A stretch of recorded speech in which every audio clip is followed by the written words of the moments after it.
Formas de pagamento para prestação de serviço. Você não tem noção de como a escolha da forma de pagamento interfere diretamente no seu cotidiano, nas negativas, nos pedidos e como a saúde suplementar se comporta. E hoje você vai ver isso.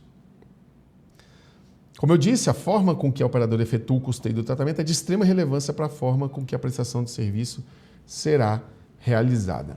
As principais formas de pagamento são as três, existem outras, mas essas são as principais e que a gente vai analisar hoje, que é a Capitation, pacote, que também é chamada de DRG, e a Fee for Service.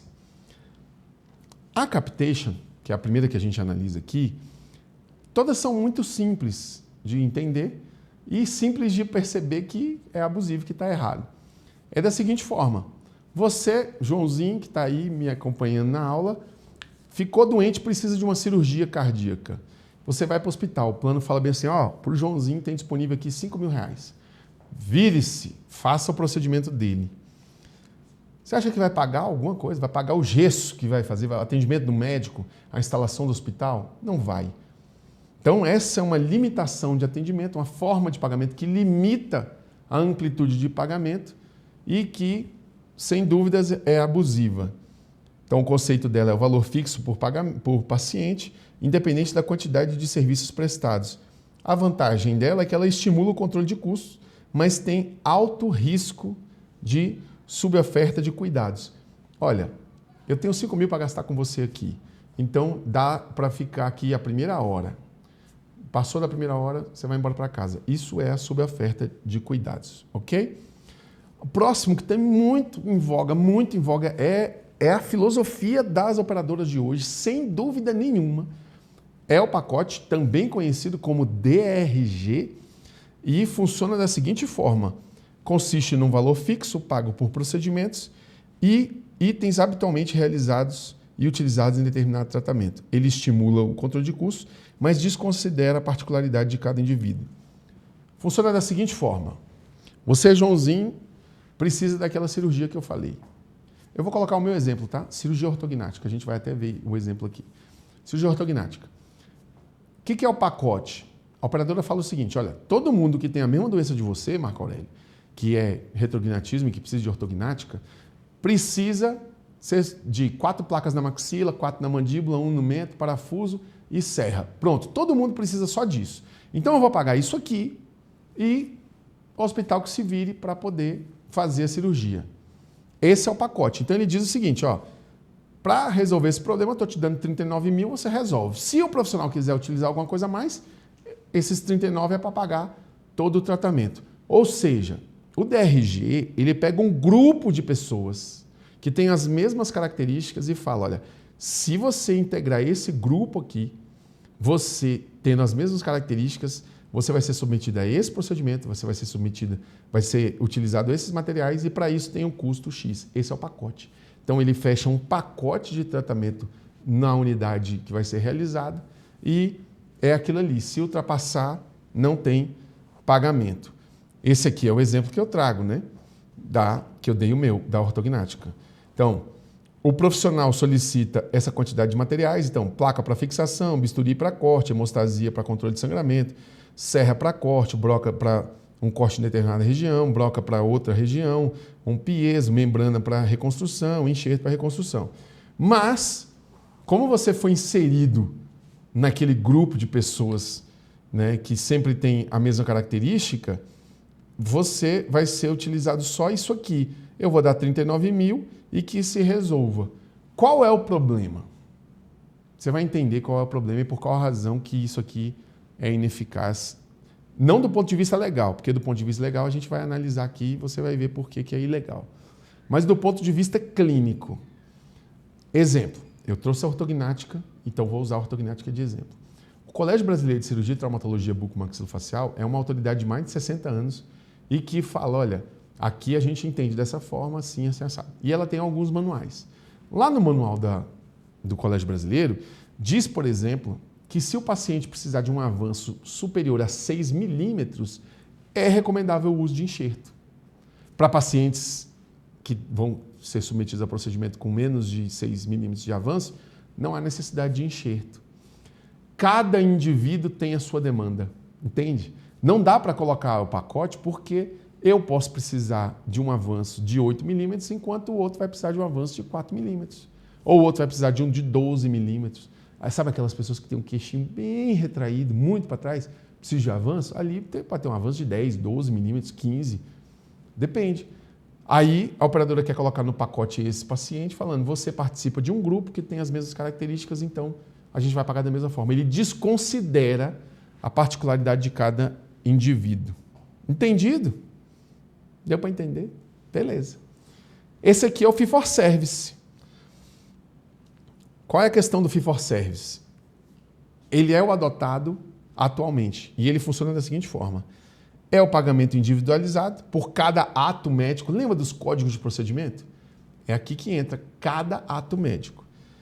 Exame ou procedimento gerando maior previsibilidade para o prestador, hospital ou profissional, mais risco de fragmentação do cuidado. Por exemplo, na ortognática, os códigos de procedimento são osteotomia do tipo Lefort 1, osteoplastia para prognatismo, reconstrução parcial de maxila e mandíbula.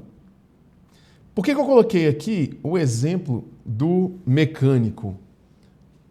Eu estou tentando trazer um exemplo simples para poder elucidar para você.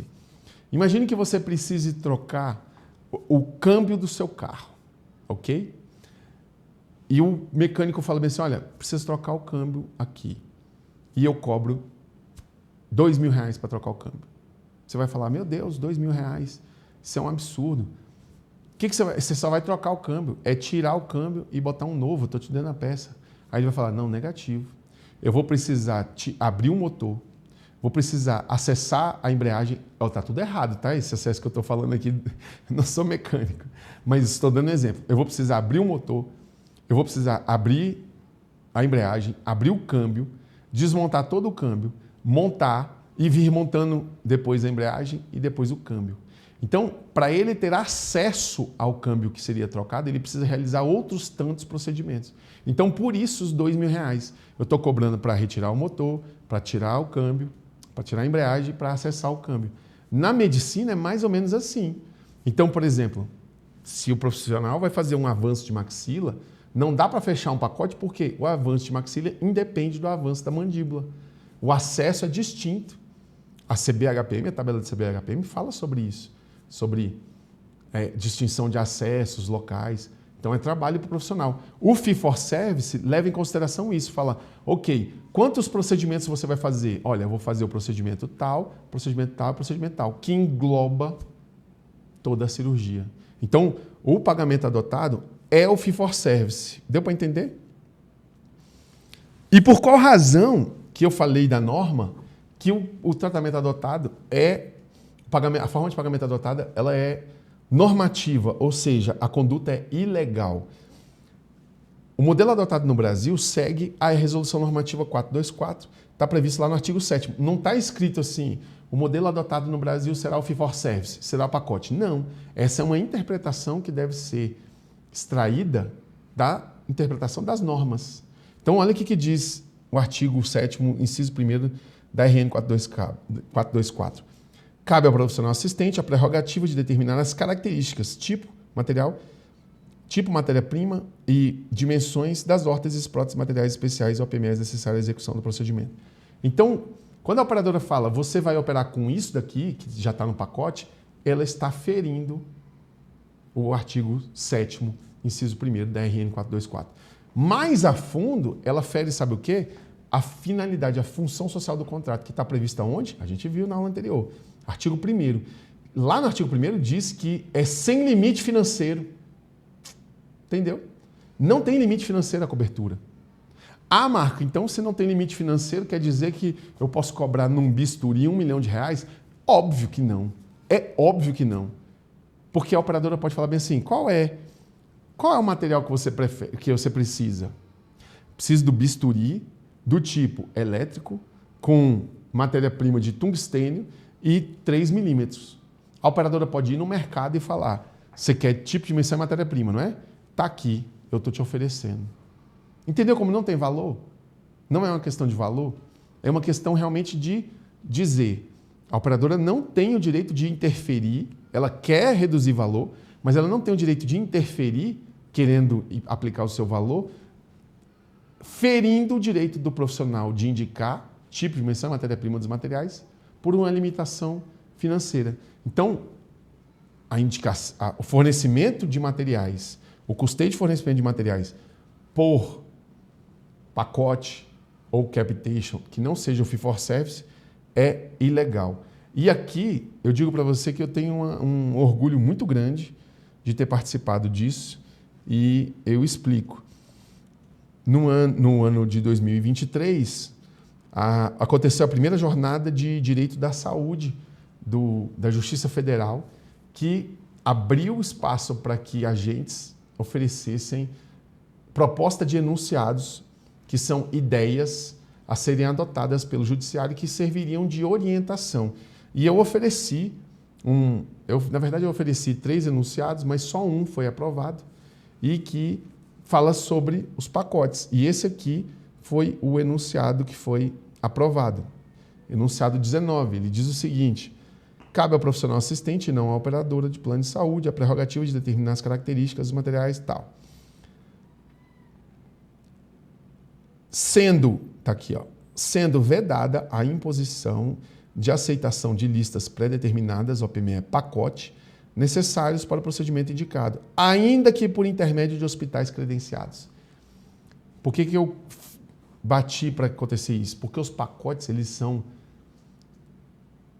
impostos não pela operadora, pelos hospitais. Porque a operadora obriga que o hospital faça isso, falando, eu só vou te pagar 39 mil. Aí o hospital fala, para eu fazer essa cirurgia por 39 mil, você só pode pedir isso aqui. Isso é o pacote. E aqui está vedando, inclusive, que o hospital faça isso. Ok? Então, e aqui no nosso enunciado, eu dei relevância, inclusive, para a questão das marcas e para a divergência. Cabe ao operador analisar o procedimento dos materiais pelo profissional assistente, podendo, em caso de divergência técnica, propor a realização de junta médico-odontológica nos termos da RN 424 da ANS. Então, esse enunciado foi publicado, eu estou deixando o caderno de enunciados no material de apoio da aula e você pode utilizar. O juiz está vinculado? Não, não está vinculado, ele não é obrigado a seguir isso aqui, mas é uma orientação que você pode utilizar nos processos, ok? Isso é forma de pagamento. Viu como faz diferença? E que interfere diretamente, a gente nem sabe disso. A escolha da forma de pagamento interfere diretamente na execução dos serviços diariamente. Ok? Próxima aula, a gente continua ainda na primeira parte, módulo 2, a gente vai falar sobre conceito de mecanismo de regulação, por isso o nome do nosso curso. Fique comigo, até a próxima aula. Um abraço.